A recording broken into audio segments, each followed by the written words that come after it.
In this video, I want to talk about metadata and about a common framework. So what makes this expert system go is metadata.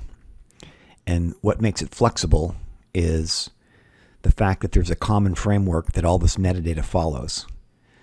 I'm not going to explain it fully, but I'm going to show you where the metadata I have that I use for testing and demoing and experimenting and learning and teaching and prototyping and testing software. It's all, I'm going to show it to you. So the simplest financial reporting scheme I have is the accounting equation.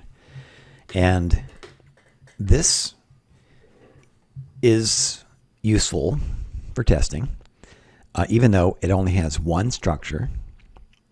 You cannot create multiple reporting styles because there's only one structure. And there's, it's just very simple. Okay, so this makes more sense when you look at the next financial reporting scheme. It has three structures. So we go from one structure to three structures. And here you're starting to see different patterns. This is arithmetic, same as the accounting equation. This is a roll up, and this is a roll forward. So you see that these patterns of the information are different. But there's only three, and there's still no notion of extensibility in these because there's only one balance sheet, one statement of comprehensive income, and one statement of changes in equity. So you can understand this better by going to the next example, which is SFAC 8. Sorry, this is the first one was SFAC 6. This is 8. So in this example, I'm introducing the notion of reporting style. So here you have two balance sheets, a statement of financial position and a statement of net assets. And you don't generally report both of these. You report either this way or this way. And here you have a statement of comprehensive income. So you can report perhaps this way or this way. And so what I'm showing here is an increasing number of structures, and it introduces the notion of a reporting style. So common elements of a financial statement builds on SFAC 8 in that SFAC 8 does not have a cash flow statement, but the common elements of a financial statement does. And this is starting to look more like a financial statement, because you have a balance sheet, a couple of balance sheets, a couple of income statements, a cash flow statement, and a statement of changes in equity. So, but it still doesn't really look like a financial report. The mini financial reporting scheme looks more like a financial report.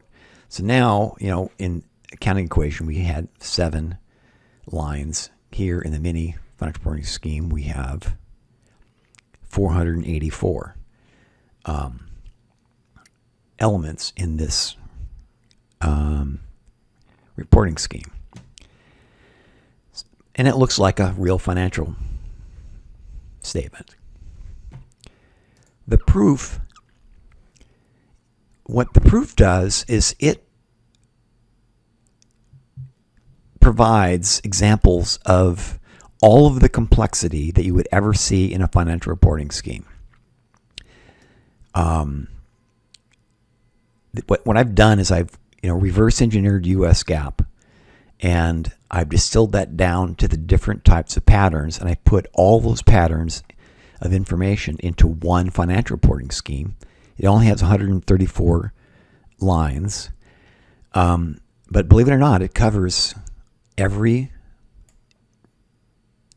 use case in financial reporting.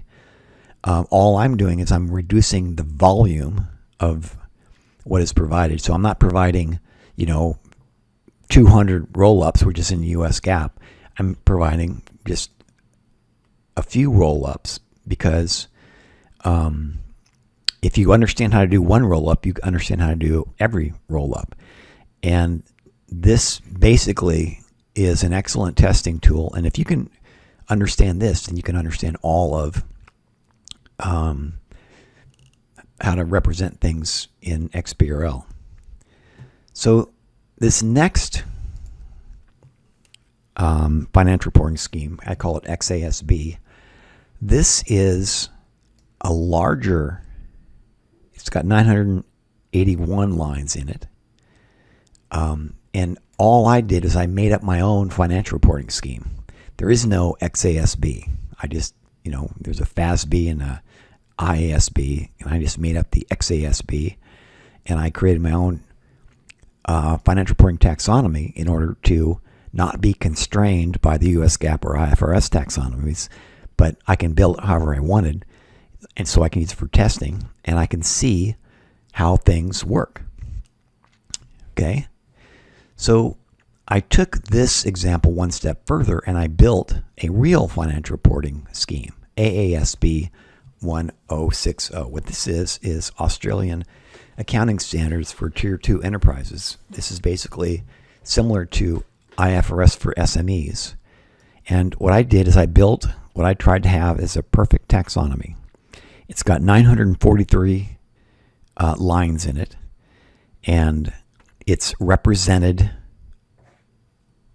correctly, and it's provably correct because I've run this through software to test it to make sure that everything is correct. So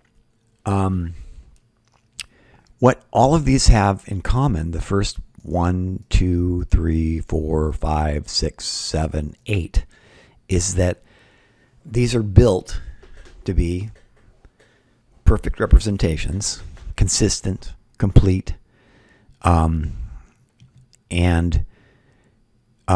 they're excellent testing tools, and they all follow the same good practices, and they all work because they're all done the same way, so they're in the same framework. The IFRS taxonomy, so this is getting larger, so I had to put a table of contents here because this is like, I don't know, several thousand concepts, and it takes a long time for the taxonomy to load. So you just press the network that you want to use, and there you get that section of the taxonomy. The problem with the IFRS taxonomy is that it is not modeled correctly, or it's not modeled in a manner that it can actually be used by a software application to help someone create a financial report. This is just more of a pick list.